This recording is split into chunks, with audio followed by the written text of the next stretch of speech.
Wow. Got a little bit of sunlight on me right now. Um, Let me try to do one of these here.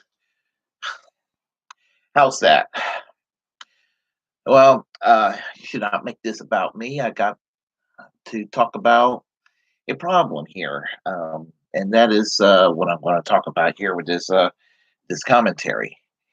Yeah, but first, before I get started, let me just say that if you to encourage you to subscribe to this channel and hit the notification bell so you be kept up to date with what I have to say over here. So let me get started. And it brings me no pleasure to actually say what I'm about to say, but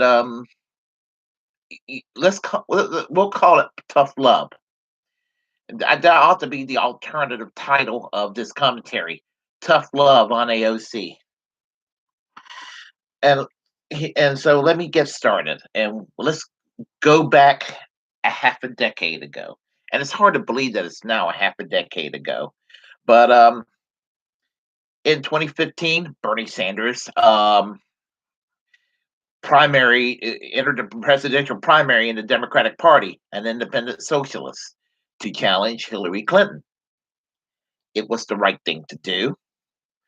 Um, I am I am glad that Bernie Sanders did what he did. I just wish he would have been more aggressive against Hillary Clinton in 2016. And what makes me mad is he was even less aggressive in 2020. Um, like him a hell of a lot better the first time round. But let me get started. Bernie Sanders challenged Hillary Clinton because the Democratic Party was on a path since the mid 1980s, when the Democratic Leadership Council slowly took over the Democratic Party. And Bill and Hillary Clinton are like the public face of what was called the Democratic Leadership Council.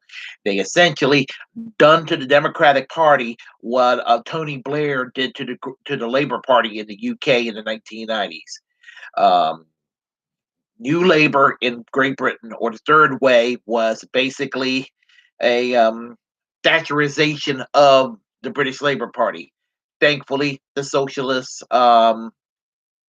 decided to take back their party, and Jeremy Corbyn took over the party.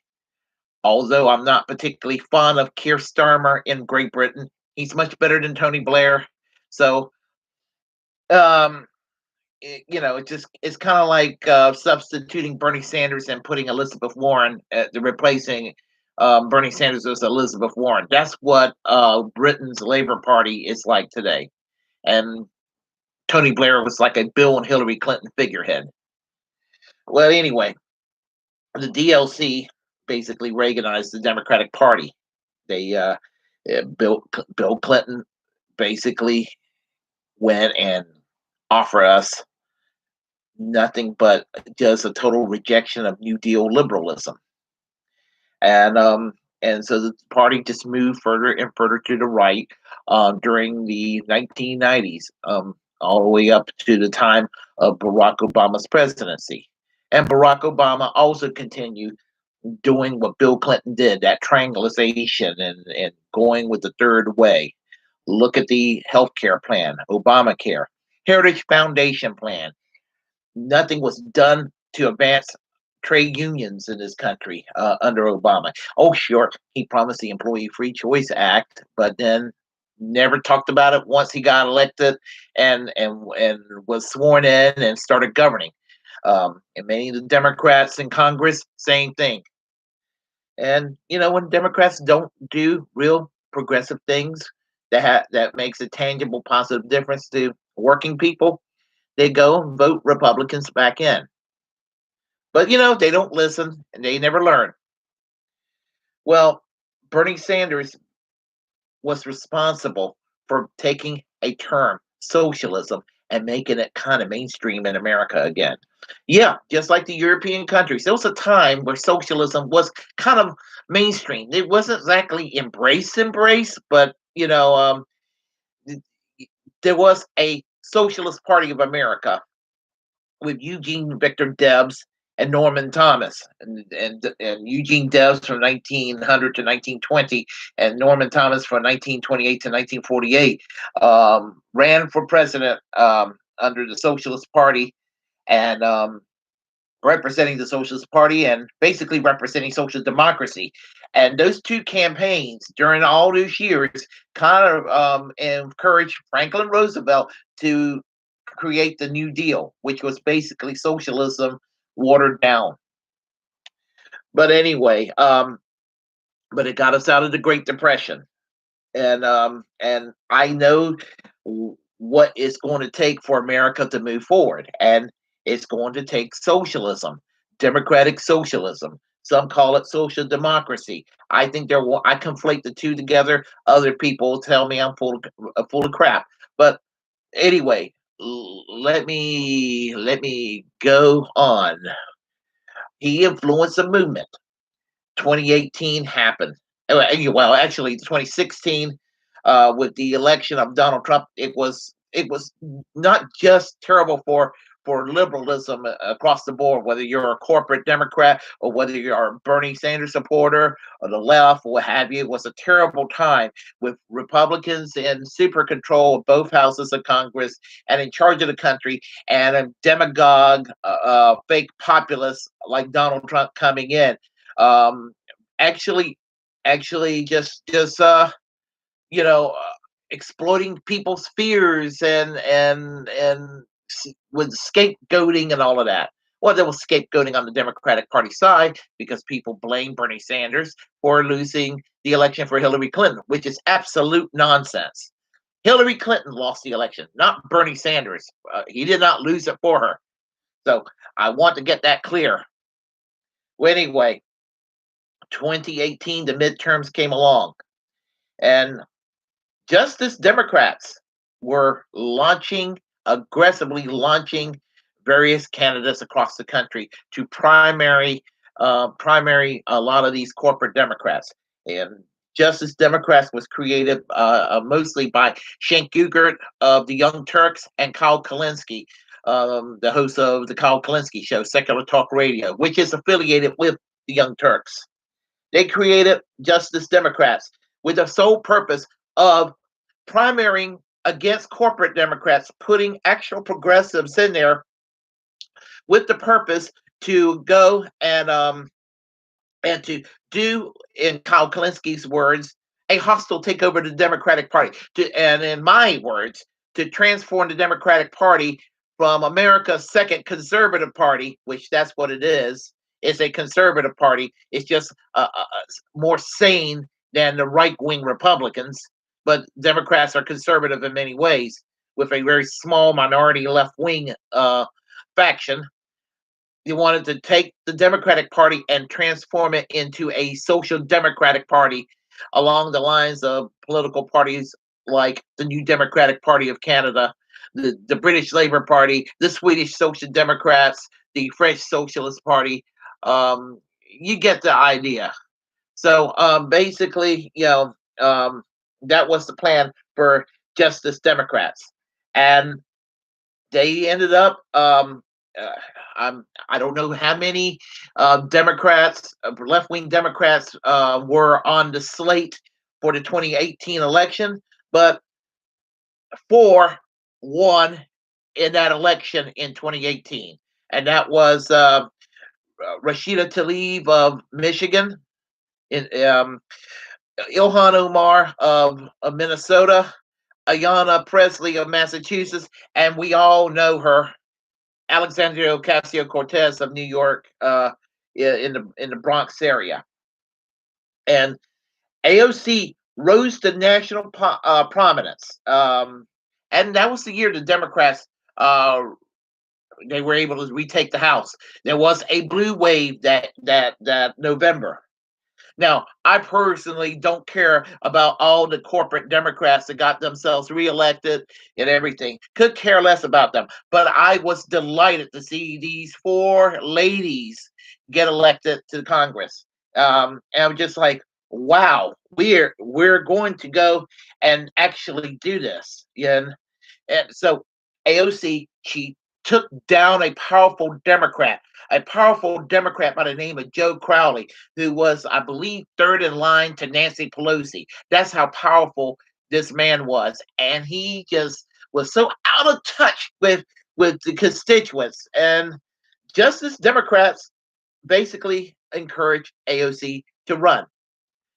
She was a bartender and she did some political activism work and everything. She was actually a page for staffer for Ted Kennedy when Ted Kennedy was alive too. I was told, but anyway, AOC got elected to Congress, and she did things like a sit-in at Nancy Pelosi's office, and I believe it was over the Green New Deal situation. And the relationship between Nancy Pelosi and AOC has been contentious from day one. And I've always sided with AOC against Nancy Pelosi. Nancy Pelosi is the problem. She is the number one problem in Congress, without a doubt. Now, I love the fact that AOC was pissing off right-wing Republicans, pissing off the corporate Democrats, and she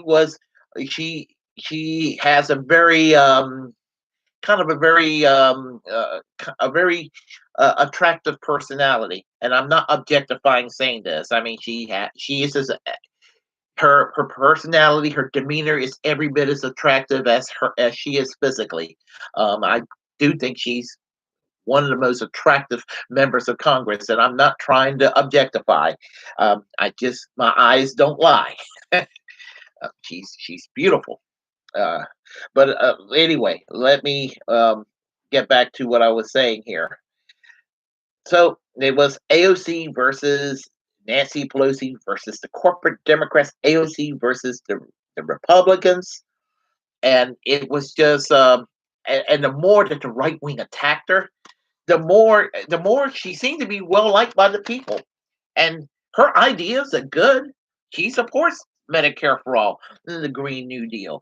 She supports things like a minimum wage increase and free college and all the other the laundry list of goodies that's very mainstream elsewhere around the world, that and so mainstream that even middle of the road conservatives in, let's say, Great Britain or in Germany or in Switzerland or in France are actually okay with too. But here in America, Nancy Pelosi is to the right of conservatives in Europe.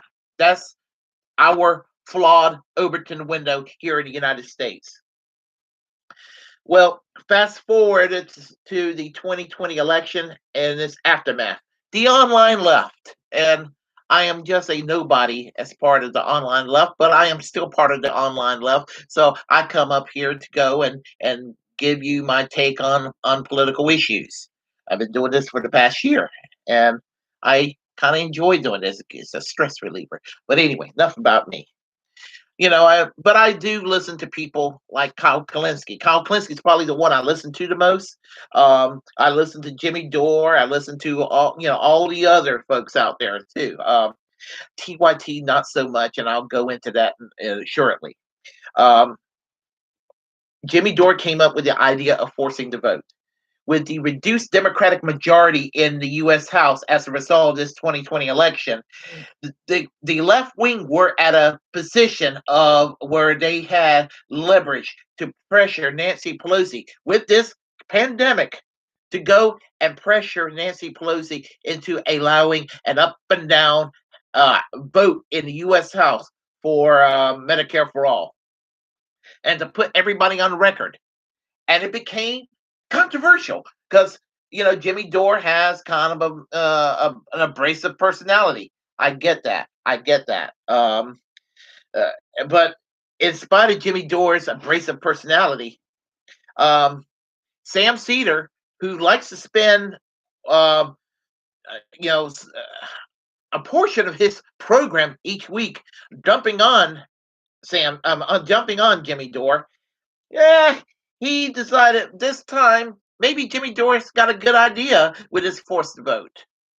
and which is odd because I wasn't particularly impressed for a while with Sam Cedar. I haven't watched Sam Cedar too much in years, and I started watching his program again. I do like, yeah, I do like Sam Cedar, and I do like the Jimmy Dore.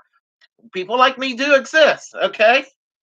Um, well, Sam Cedar was for it, and a lot of the online left personalities were divided on this. They were divided on this issue.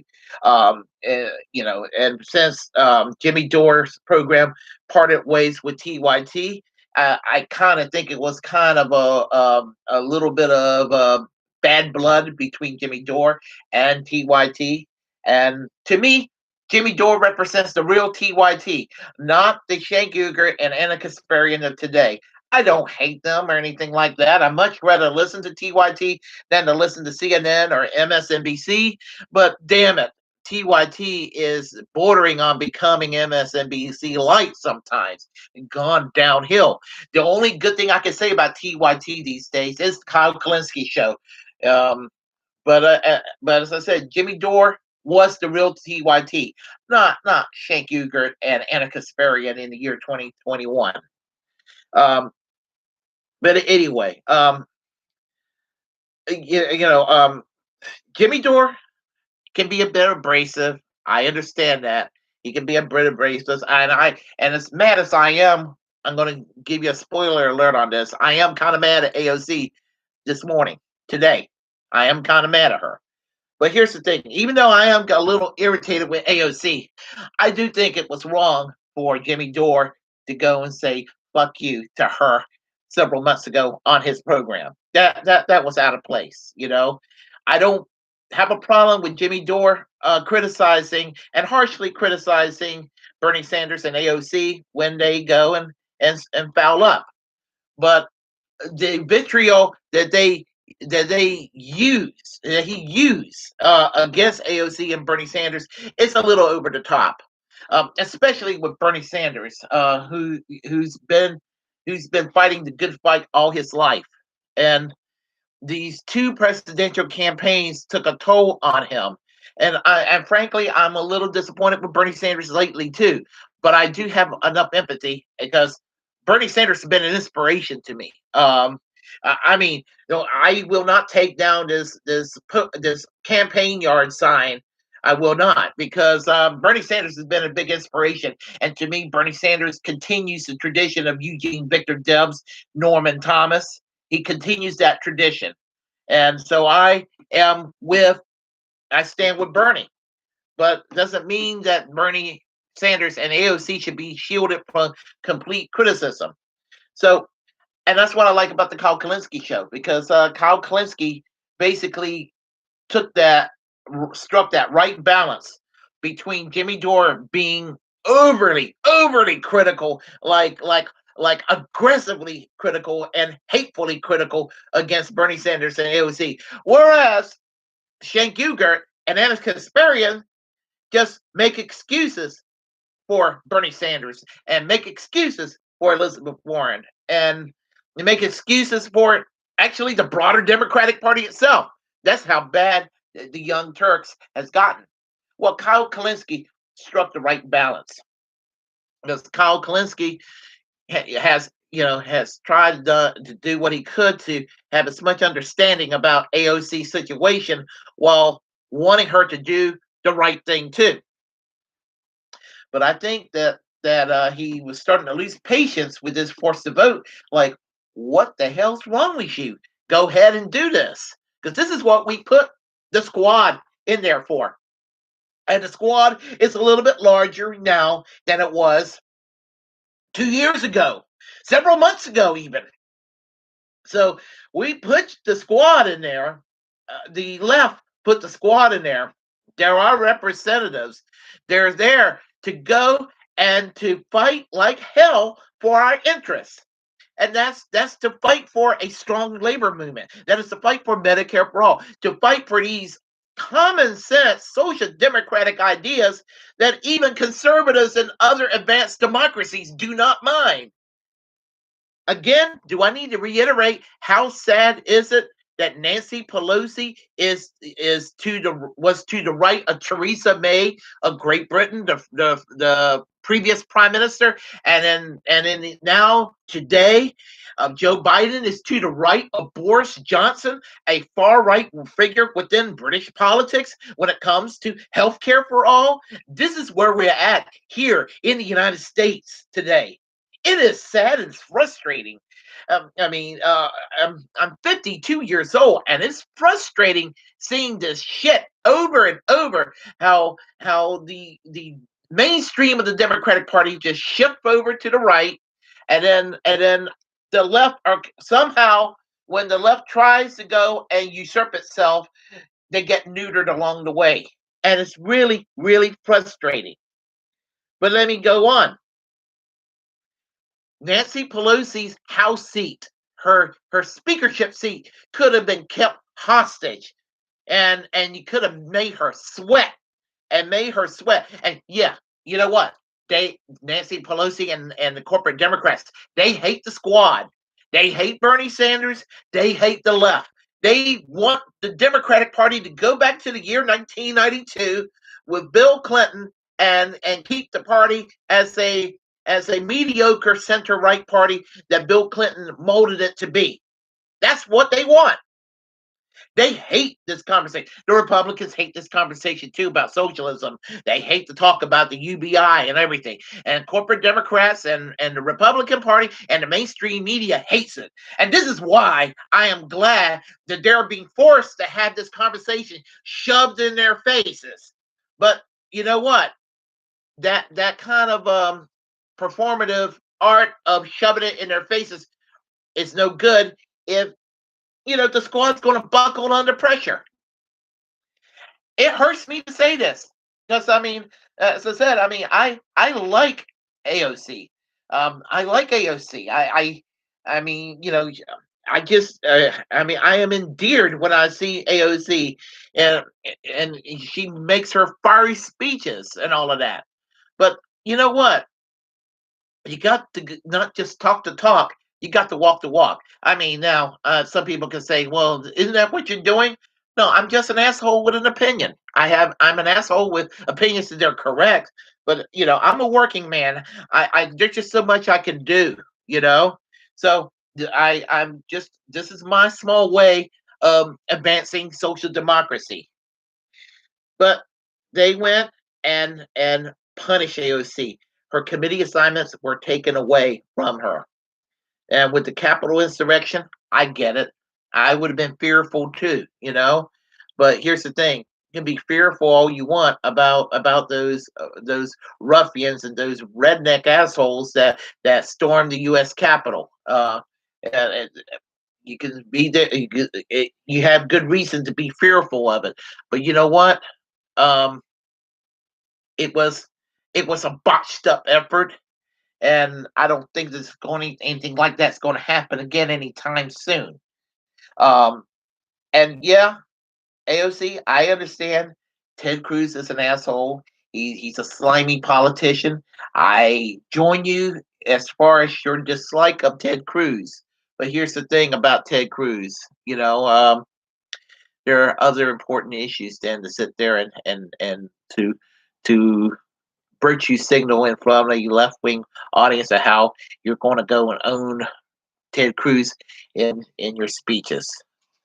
Um, just do what you're supposed to do and advance social democracy.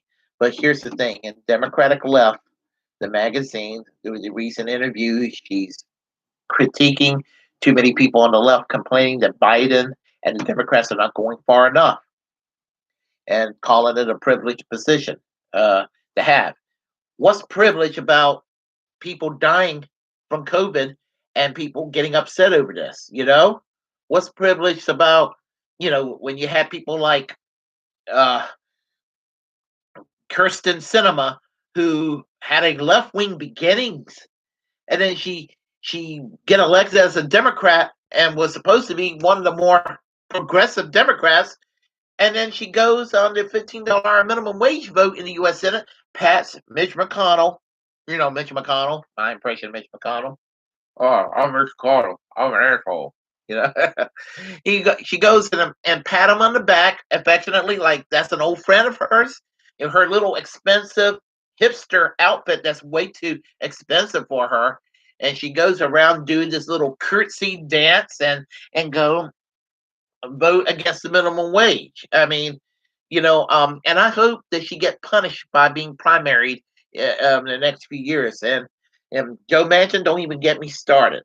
So there are the problems, and there are the movers and shakers, while the squad sits there and sit on their hands and go rah rah rah. Democrats, Republicans are bad. Yes, Republicans are bad. I get it. Republicans are bad.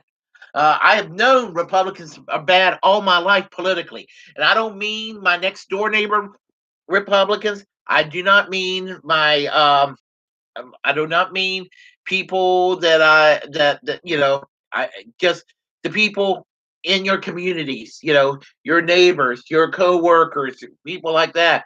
People have their little off reasons for voting Republican, and they're not all necessarily terrible. Even though I don't agree with the basic program of most Republicans, even the so-called moderate Republican ideas, I do not agree with. But you know what?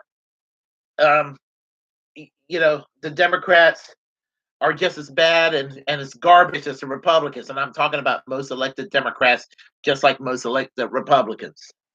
It's all big buddy show out there. They all got most politicians from both parties got the same donors. They go to the same cocktail parties, and they're playing us all for suckers. They really are.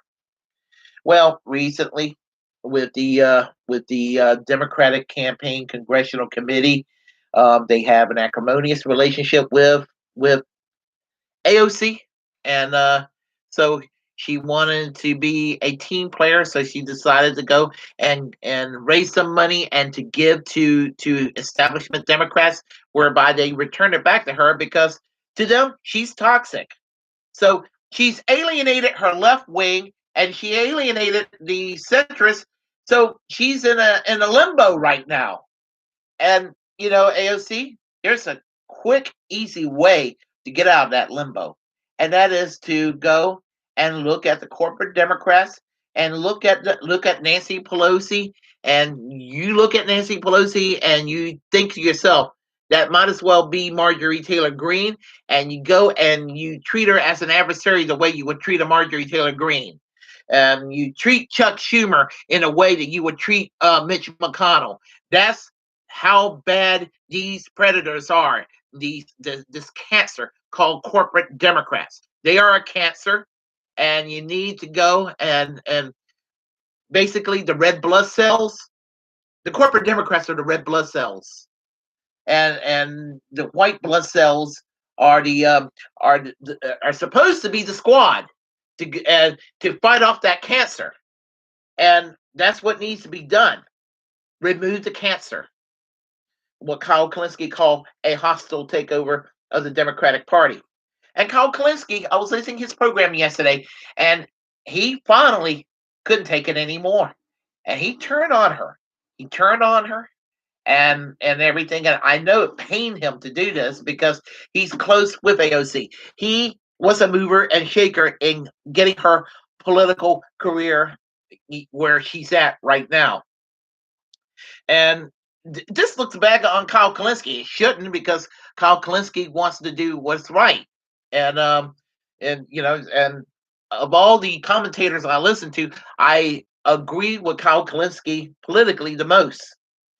And when you lose Kyle Kulinski, you've done something wrong. And AOC, it isn't Kyle Kulinski that's a problem. It's you. It's you.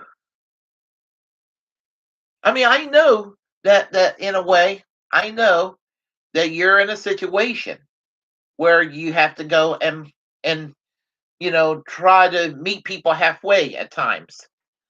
I said this anecdote before, and I'll say it again.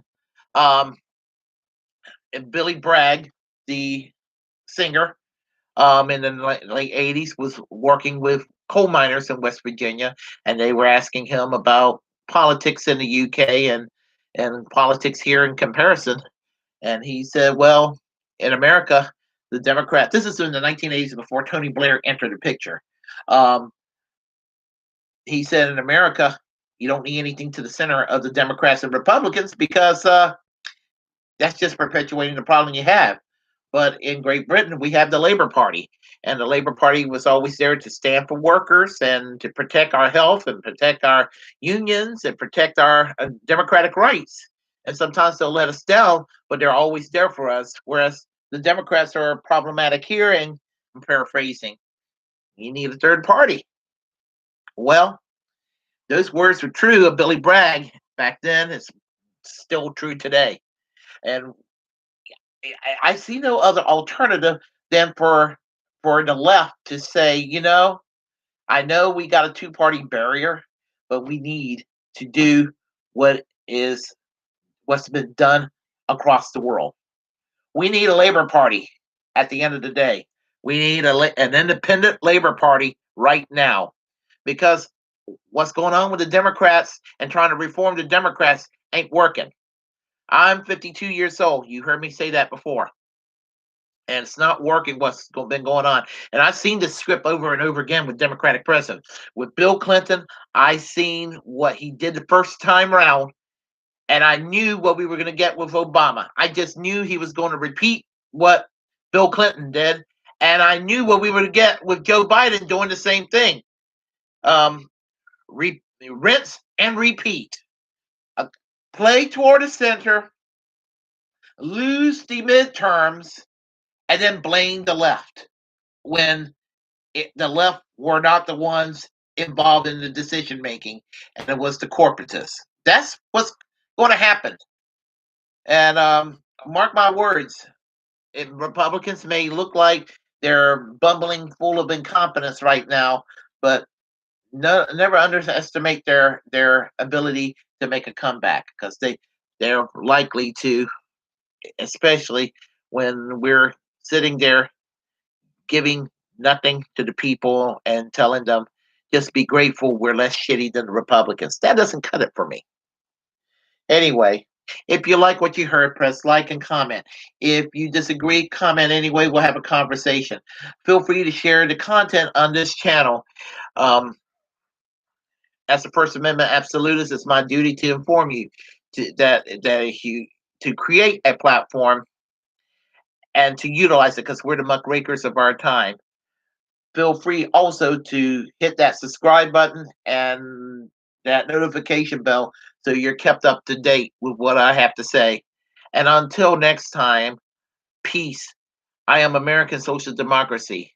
Class struggle yesterday, class struggle today, class struggle tomorrow, until we have full economic and social justice for all.